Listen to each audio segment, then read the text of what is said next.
Hey everyone, it's Victoria with Nutrition by Victoria. Welcome to today's video. So right now I'm just snacking on some of these Sour Patch Peaches. I think these are new. It's my first time seeing them in the store. They look like these little peaches. And if anybody's had those like peach rings that contain gelatin, these taste just like them, but only they're gelatin free. Gelatin and oil free.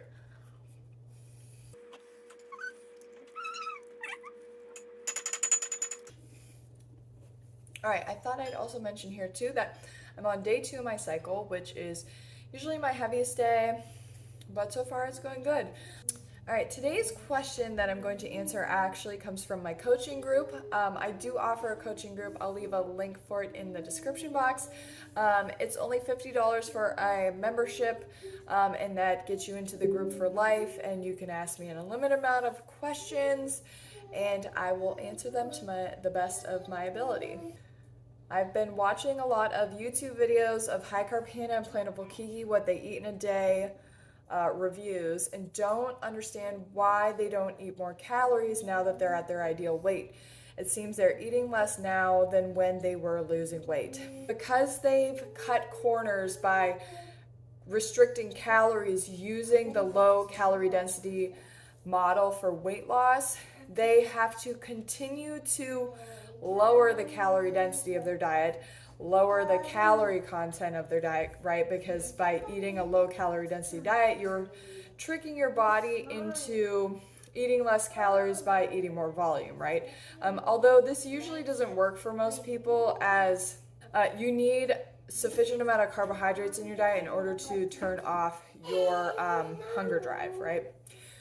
Okay, so in order for Kiki and Hannah to continue to lose weight at this point, they have to eat a very low calorie amount, which is why they sell a 1,500 calorie meal plan and they eat 1,500 calories themselves.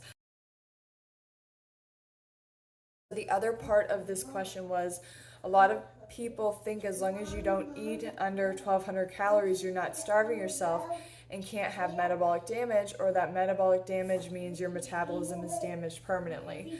So it is definitely a myth that if you eat over 1,200 calories a day, you won't suffer the effects of metabolic damage. The World Health Organization actually suggests that if an adult does not have access to 2,000 calories a day, they are in a famine state. So if you're eating less than 2,000 calories a day, your body is going to think that there's not enough food available, and it's going to start sacrificing things, metabolically speaking, in order to deal with the lack of sufficient calories coming in. It's extremely hard to get in enough energy as well as nutrients when you are an adult and you're eating under 2,000 calories a day. So I recommend 2,000 calories a day as that minimum. But even at 2,000 calories a day, if that's where you're stuck at eating, you're like, hey, I have to eat the bare minimum to keep my metabolism healthy in order to lose weight, that can actually trigger metabolic damage as well, because you may need more calories than that. I eat 3,000 to 4,000 calories a day, and I'm continuing to drop body fat over time and get fitter and healthier and leaner.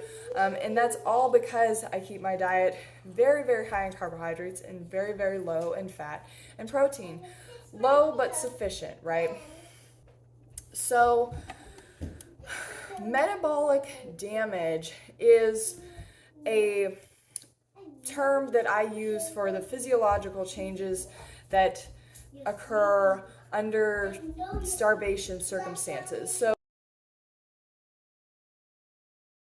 whatever you're susceptible to in the way that you've calorie restricted, you could have damages associated with that. And sometimes it can be not irreversible, but you may not recover completely. I've seen women who have recovered metabolically using a high carb, low fat, plant-based vegan diet, but they still have to take thyroid medication because their thyroid still isn't producing enough hormones, right? Because it took a major hit from whatever they were doing.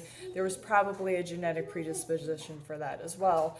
But for the most part, when you follow this lifestyle and you're sleeping enough and you're exercising, but not doing too much exercise, you're staying hydrated, you're eating a sufficient amount of calories every day, carbohydrate calories, you're not like living in an orthorexic mindset, you're not subscribing to just a low calorie density way of eating, so you're taking really good care of yourself, your body's going to respond in the way that it is supposed to in regards to optimizing your healing potential.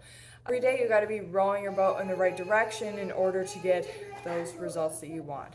So that's it for today's video. Leave any comments or questions down below. If you need my help, sign up for my coaching group. The link's in the description box. I'll see you guys next time. Bye.